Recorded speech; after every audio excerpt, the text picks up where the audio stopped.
foreign aid actually worked, shouldn't we have solved global poverty by now? It's a blunt question, but it's a fair one.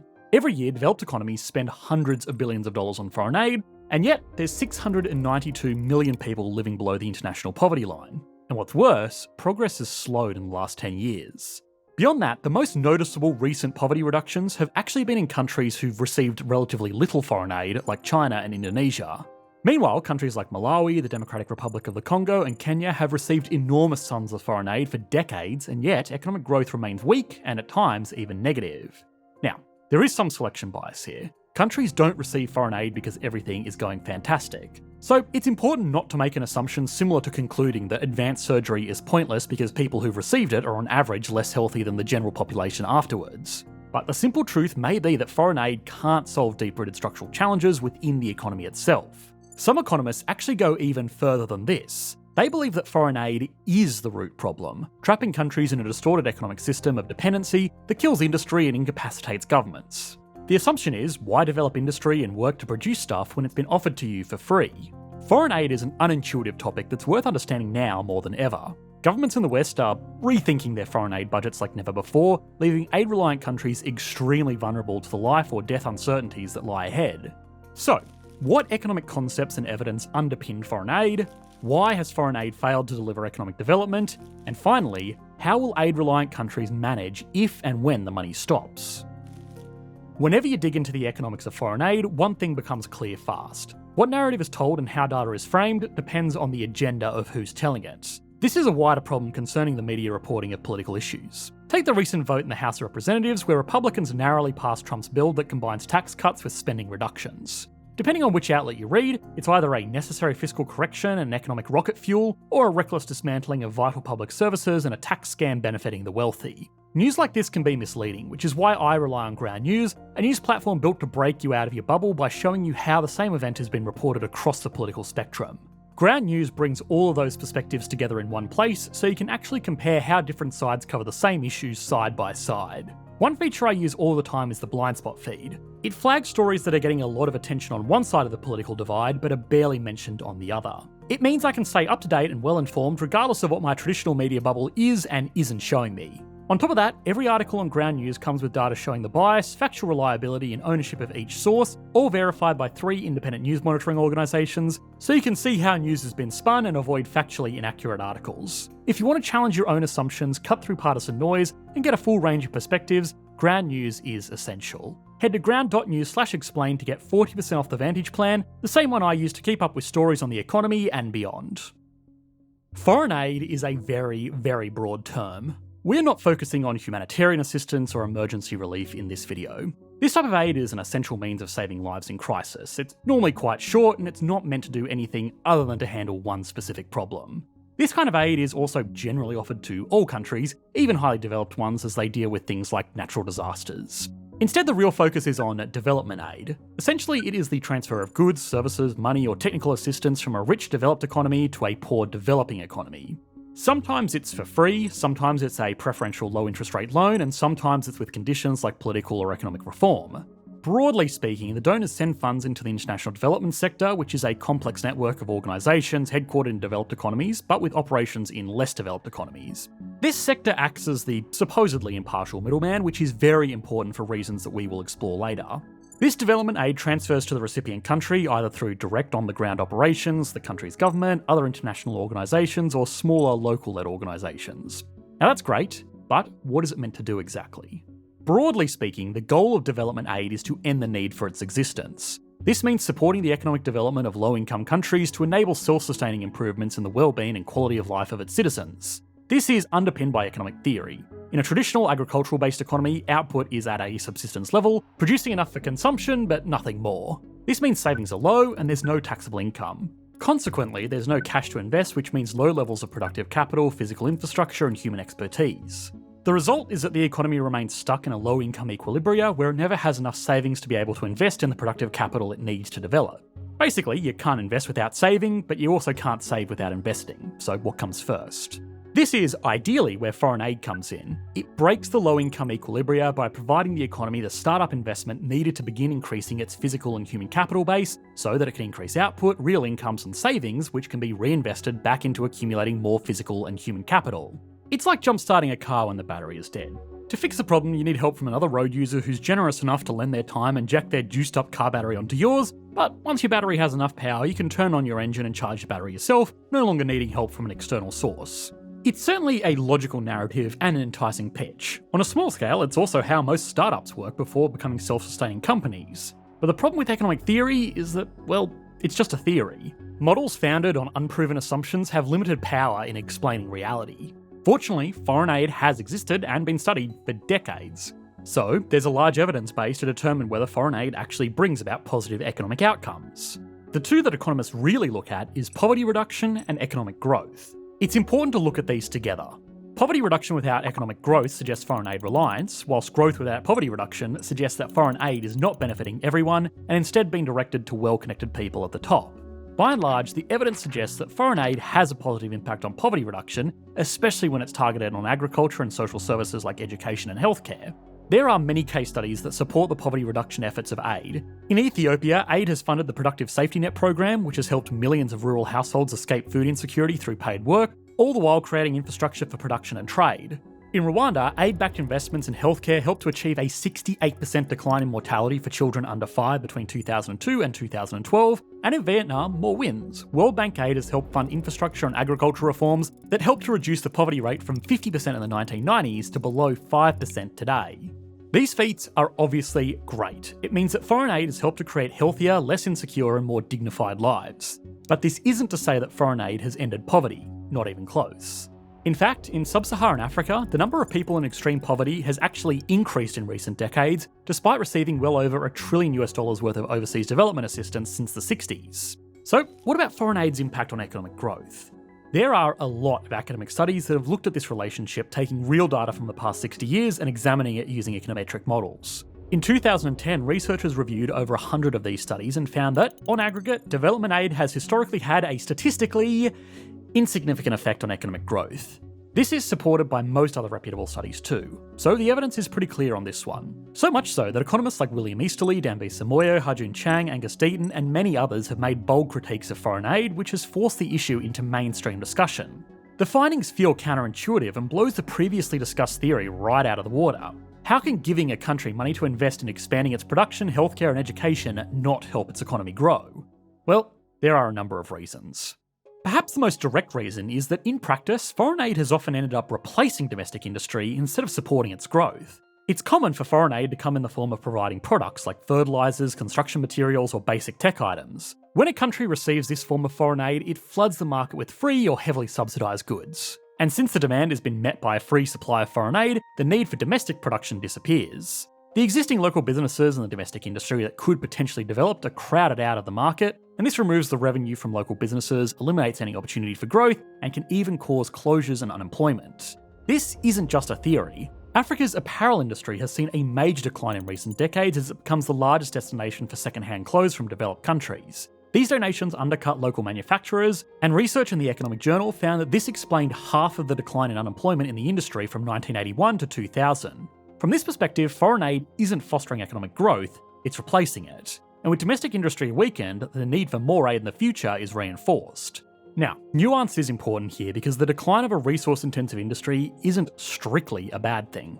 High-quality donations and cheap imports have underpinned a lucrative second-hand market for local African merchants, bring jobs and tax revenue. And ultimately, it represents a more efficient solution to the economic problem.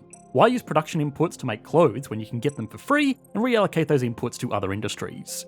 The problem is that there's no evidence that this reallocation has actually happened. Even if it did, it's likely to have gone back down the industrial ladder into activities where African countries have a comparative advantage, like agriculture or raw material extraction. So, whilst immediate clothing needs have been met more efficiently, the long-term organic development of the industry has been blocked.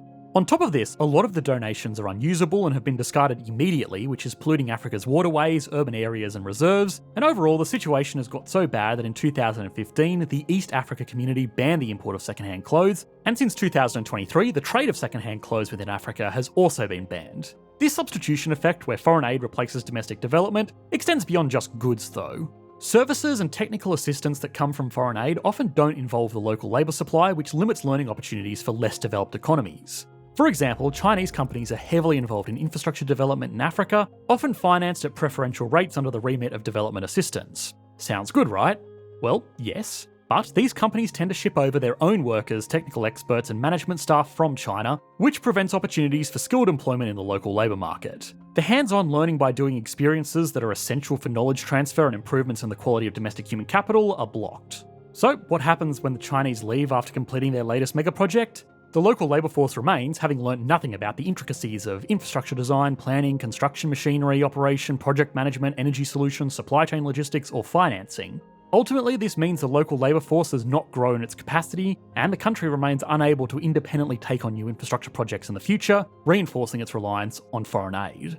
This issue was recently highlighted by the 2024 African Youth Survey, which showed that Chinese companies only employing Chinese workers, taking employment opportunities away from locals, and not training up or providing skills were all growing concerns around China's influence on Africa in recent years.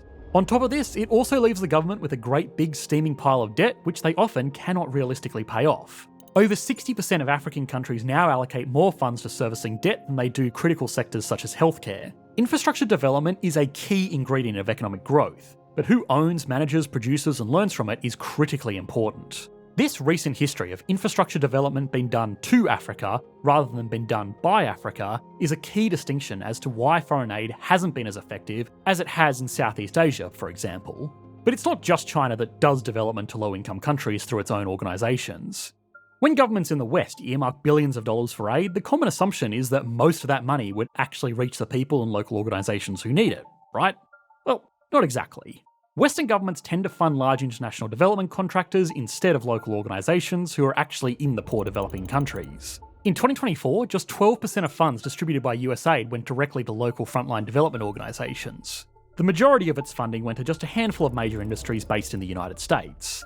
USAID itself admitted that this is a problem. The former head of USAID acknowledged the aid industrial complex that concentrated too much foreign aid funding on just a handful of organisations, setting ambitious targets to increase the localisation of funding allocations. Now, to be fair, the funding these large organisations receive can still benefit recipient countries without having to be directly transferred into the country, because the funds pay for projects that are expected to provide positive local outcomes. But this top-down approach still brings about problems of development being done to the poor country rather than being done by it. Whilst these large contractors do pass on some funding to the local frontline organisations, they retain a huge amount of the funding for themselves. Data compiled by the Centre of Global Development captures the problem well. It shows the destination of USAID funding from 2017 to 2021. Of the funds that these American organisations received from USAID, only 14% of them went to local frontline organisations. The large portion of funding that doesn't enter the poor developed country's economy has been called phantom aid by critics. Now, there is still a place for this, especially when there's a crisis that requires fast solutions and capacity building in the local labour force will take too long, and beyond that, doing something like medical development in a low-income country just isn't reasonable. But often these organisations aren't delivering. When the $9.5 billion health supply chain contract USAID had with the industry giant Chemonics began to miserably fail its targets, the department realised that it had no scope in its largest ever contract to penalise the poor performance and incentivise improvements. The problem is that funding for projects is based on reimbursements for work done. The more work created and time spent, the more funding given out. This creates a perverse incentive to drive up the billable hours, focusing on activities rather than results. 98% of USAID grants do not operate on a pay-for-results model. USAID literally admitted this obvious flaw themselves in a 2019 report, which says, and I quote, "Regardless of award outcomes, USAID paid implementers essentially the full award amount for the underperforming awards." This is a classic example of the principal agent problem, where ill-designed contracts enable the agent to seek private interests that conflict with the principals. It explains why the international development sector is riddled with tons of bureaucratic hurdles and administrative paperwork that can be shown off but have unclear tangible value. Hefty 200-page reports, 12-month subcontracting procurement processes, third-party stakeholder consultations, planning applications, risk assessments, monitoring and evaluation schemes, policy alignment and compliance reviews, and outcome frameworks. These activities drive up billable hours, but they don't necessarily deliver tangible results. A USAID report from 2019 found that almost half of their awarded contracts did not achieve their intended results. Careful planning and management is essential, but too much and these activities stall the process, prevent adaptability, and as the evidence shows, draws a huge amount of resources and attention away from the on-the-ground frontline work that's required to effectively use the money and actually impact the economy. What's more is that all of this grift and graft makes these efforts, including the fantastic work that does get done, a logical target for someone to come along and scrap the operation entirely in the interest of efficiency, hypothetically. When the baby and the bathwater are so intertwined, it's easier to just throw out the tub. And again, this crowds out local organisations from project management, limiting skill development in the local labour force. This is a major reason why the traditional foreign aid system hasn't delivered self-sustaining economic growth in low-income countries. In light of this, newer approaches became more commonplace that sought to give impoverished people the funding more directly. Conditional cash transfers like Brazil's Bolsa Familia and Mexico's Oportunidades began to crop up where poor families received cash in exchange for attending school and hospital appointments. Later programs were launched that went further by simply giving their funding straight to individuals living in poverty, no strings attached. These are called unconditional cash transfers, and they've been proven to be an effective means of poverty alleviation. They allow recipients to increase food security and invest in productive assets, but evidence suggests that the effectiveness fades away in the years after the cash transfer ends. So, there's no silver bullet to reducing foreign aid dependency, and there's no evidence to suggest that they can create self-sustaining growth across an entire economy. But perhaps the most commonly cited reason for why foreign aid doesn't work is corruption. The idea is that weak and unstable political institutions have enabled foreign aid funding to be siphoned off by the political elite in aid-reliant countries. There's countless stories of foreign aid funds being embezzled, and these are only the cases where it's actually caught. Politicians of the recipient country who are able to siphon off foreign aid funds are actually incentivised not to invest it into the economy, because if their citizens are suffering, then the international development sector will give the recipient government even more foreign aid money. However, the issue of corruption might be over-exaggerated. This 2020 study by the World Bank found that aid disbursements to aid-dependent countries coincided with sharp increases in deposits at shady offshore banks, but the leakage only amounted to 7.5%, which is significant, but not completely detrimental. On top of this, the evidence is mixed. Numerous studies actually found that foreign aid reduces the amount of corruption in recipient countries, but whether foreign aid fuels corruption or not, it could still make a government and its institutions less effective. Evidence from 1980 to 2009 found that ODA grants had a negative effect on domestic tax revenues in low-income countries that had weak institutions, which suggests that ODA grants made collecting tax a redundant endeavour, reinforcing the need for foreign aid in the future. These are some of the key reasons why, despite many successes, foreign aid has been mostly ineffective in creating widespread economic growth. On a broader level though, realistically, the effectiveness of foreign aid was always going to diminish over time once the quick-win countries who had favourable conditions developed, and a smaller pool of recipient countries with prohibitively challenging conditions were left behind. A paradox exists where the countries that need aid the most also happen to have the least favourable conditions for aid to actually work. It's extremely difficult, if not impossible, to solve intergenerationally embedded problems such as ethnic or religious conflict, cultural distrust, weak institutions, and harsh climates with foreign aid, no matter how much you pump into the government and the economy. Syria, Afghanistan, and Sudan are clear examples of this point. Look, there's major systemic issues with foreign aid, and its track record in terms of economic impact has been mixed at best. But it's clearly not a hopeless endeavour in its entirety. More recently, many economies in Sub-Saharan Africa, especially the diversified ones, are showing stronger growth, which has come off the back of large infrastructure projects and debt restructuring. We shouldn't be asking whether it works, we should be asking when and how. Foreign aid should help build rather than replace more advanced domestic industries that can eventually become competitive and fund themselves. More agencies should reside with local-led organisations to increase skills development, and pay for results contracts should have a larger part to play in the future. More aid also needs to prioritise effective governance and strong institutions, which are essential to any well-functioning economy. The entire international development sector is currently going through an existential crisis. Economic nationalism and government efficiency are driving 90% cuts in the US, whilst in Europe, foreign aid cuts are making room for increased defence spending. So, what lies ahead for aid-reliant countries? The truth is, it's extremely hard to say with any certainty. This is the first time in modern history that foreign aid has been cut back at such a large scale. There's literally millions of lives on the line here, which means it's fair to say that the sudden cuts are pretty reckless, because while we've shown that foreign aid clearly isn't a perfect system, it's still relied on for survival by millions of people across the planet. What's clear is that the withdrawal of aid is disrupting essential services like vaccination programs, maternal health initiatives, and disease prevention efforts. It's straining the capacities of humanitarian organisations, leaving vulnerable populations without necessary support. Make no mistake, this will cost lives and plunge millions of people back into extreme poverty. In some countries, it has the potential to spark political instability and even conflict. This is obviously a pretty bleak situation, but it's not all darkness. For countries that are able to manage the transition well, opportunity may lie ahead. Foreign aid cutbacks are creating room for local businesses, industry and supply chains to develop, creating organic growth and employment. It gives governments of low-income countries more freedom to serve its citizens' interests rather than the interests of donors, which don't always align. The cuts necessitate fiscal prudence, so governments who are used to a plentiful flow of foreign aid will have to become more capable in designing and administering a fair tax system and their effective spending plans. This means stronger institutions and a potential clampdown on corruption.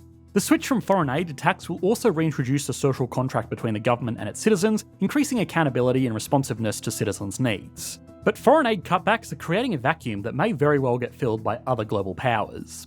We can sit here and pretend that foreign aid is a purely philanthropic endeavour, but this simply doesn't capture the full truth. Geopolitical incentives are deeply woven into the system of foreign aid, which has long been used as a foreign policy tool ever since JFK opened US aid back in 1961. Since then, it's been leveraged to accommodate soft power and exert influence across the globe. So, is the West giving up this tool? How does this change international alliances, levels of democracy and security in geopolitical battlegrounds like Africa, where rival powers China and Russia already have strong diplomatic ties? We have explored these era-defining ramifications of the West's foreign aid retreat in our video over on our sister channel, Context Matters. You should be able to click to that video on your screen now. Thanks for watching, mate. Bye.